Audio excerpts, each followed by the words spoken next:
Έλα, παταλό. Γεια σου, φιλαράκι. Όμορφο και καλό. Πήγαινε στον κορυδαλό να σημειώσουμε εδώ. Πώς γίνεται αυτό? Θέλω βίντεο κι εγώ. Έλα, ρούφα. Φύσα, ρούφα τραβατώνει. Αν αυτό είναι και πιστώνει. Θες τι έγινε με έναν αέρα και το πες τότε. Και το δέντρο πάνω του. Γεια σου, ανορθόδοξο επόλεμο.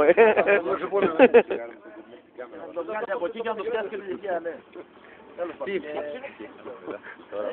Δείξε μας το μύτο σου, το μύτο σου.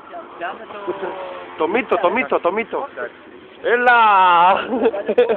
Θα πάω σε εκείνη τη δουλειά που δουλεύεις και θα πω όλα, ό,τι αρχίζει τα γράμματα και θα πας προσωπίες. Τα απόρριτα σχέδια.